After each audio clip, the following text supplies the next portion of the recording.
Hello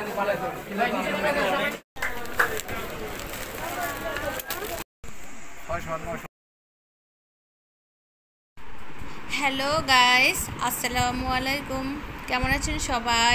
আশা করি এই Covid টাইমে সবাই সবার প্রোটেকশন নিয়ে ভালোই আছেন। আলহামদুলিল্লাহ, আমরাও সবাই মিলে ভালোই আছি। তো এই তো দেখতে পাচ্ছেন যে আমরা শপিং করার জন্য একটা মলে ঢুকতেছি। আজকে হঠাৎ করেই একটা জরুরি কাজে আমাদের ঢাকা আসতে হয়েছে। ঢাকা আসার পর দেখলাম ঢাকা শহর অনেকটাই ফাঁকা, তাই ভাবলাম যে বাচ্চাদের জন্য ঈদের শপিং করে নিয়ে যায়, কারণ রোজার মধ্যে লকডাউন পড়ে যাবে। তাছাড়া রোজায় যদি লকডাউন উঠেও যায়, তারপরেও অত ভিড়ের মধ্যে এবার শপিং করার ইচ্ছে নেই। তো তার জন্যই এখন চলে এলাম, কারণ বাচ্চাদের জন্য তো শপিং করতেই হবে। কারণ বাচ্চারা তো সিচুয়েশন যতই খারাপ থাক না কেন, বাচ্চারা সেটা বুঝতে চাবে না। কারণ বাচ্চারা মনে করে যে ঈদ মানেই হচ্ছে নতুন নতুন জামা, নতুন পোশাক, ঈদ মানেই হচ্ছে আনন্দ। তো ওরা তো সিচুয়েশন খারাপ, সেটা ওদেরকে বোঝানো সম্ভব না। তো যাই হোক, তার জন্যই বাচ্চাদের জন্য শপিং মলে চলে এসেছি। এখান থেকে বের হয়ে আমরা যাওয়ার পথে গাউসিয়া হয়ে তারপর বাসায় গিয়েছিলাম। তো গাউসিয়া থেকে আমরা শপিং করেছি। গাউসিয়া পূর্ণিমা শাড়ি হাউজে আমরা ঢুকেছিলাম।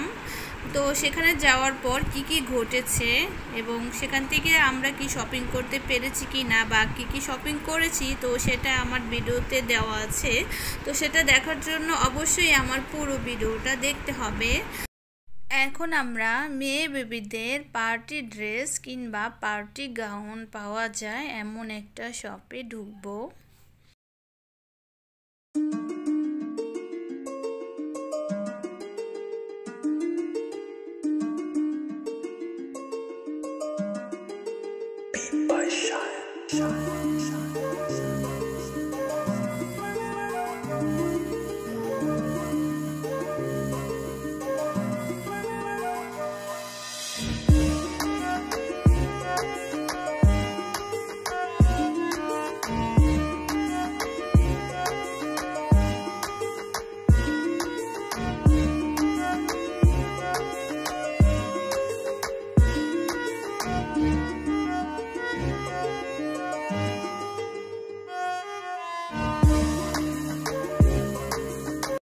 তো এখান থেকে ইরার জন্য কোনো ড্রেস নিতে পারলাম না, কারণ ইরার ড্রেস খুব একটা পছন্দ হলো না এখানে।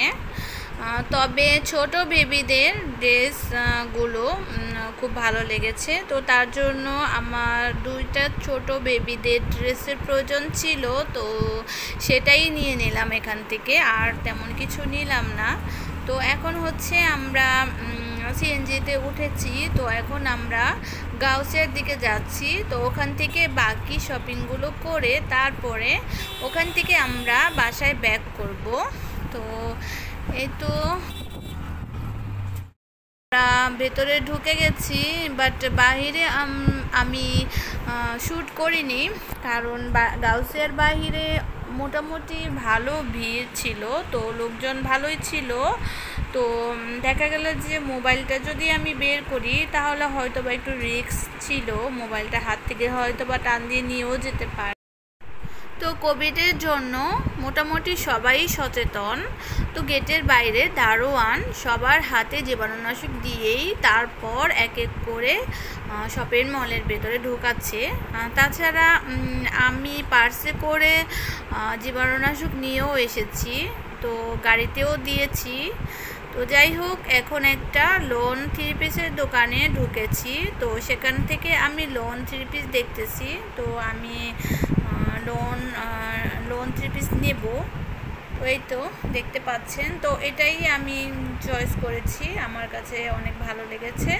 তো অনেকগুলো দেখার পর আমি এটাই চয়েস করেছি, আর এটাই নিয়ে যাব।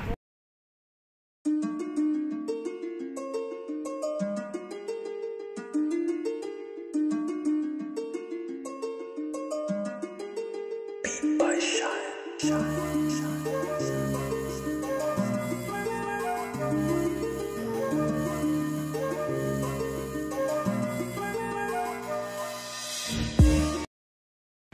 এই শপটা থেকে বের হয়ে আমি চলে এসেছি এখন পূর্ণিমা শাড়ি হাউজে। তো পূর্ণিমা শাড়ি হাউজে আসার পর আমি ফার্স্টে ঢুকেছিলাম 650 টাকার যে শোরুমটা আছে ওই শোরুমটাতে। তো ওখান থেকে আমি 650 টাকার দুইটা ড্রেস নিয়ে আসার পরপরই দেখি যে ওখানে মিডিয়া চলে এসেছে। তো দোকানে মানে সবটাতে এমন পরিমাণ ভিড়, তো যার কারণে হয়তো বা মিডিয়া কোনোভাবে খবর পেয়েছে, তো মিডিয়া মানে খবর কাভারেজ করার জন্য চলে এসেছে। তো মিডিয়া আসার পরই শপটাকে বন্ধ করে দেওয়া হয়েছে। তো আমার ভাগ্য খুবই ভালো যে আমি আমার মেয়ের জন্য একটা লেহেঙ্গা এবং দুইটা 650 টাকার ড্রেস কিনতে পেরেছি। আর অনেক কাস্টমারই ফিরে গিয়েছে, তো তারা কিনতে পারেনি।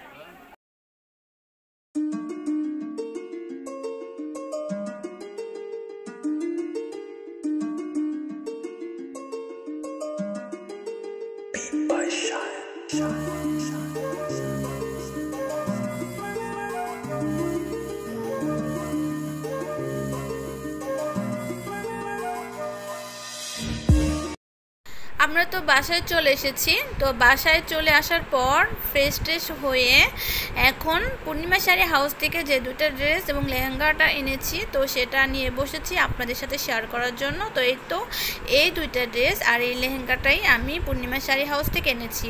আর আমি গাউসিয়া মার্কেট এবং সুবাস্ত মার্কেট থেকে অনেক শপিং করেছি, তো সেগুলো আমার নেক্সট ব্লগে শেয়ার করব। তো আজকে তাহলে এ পর্যন্তই। সবাই নিরাপদে থাকবেন। আল্লাহ হাফেজ।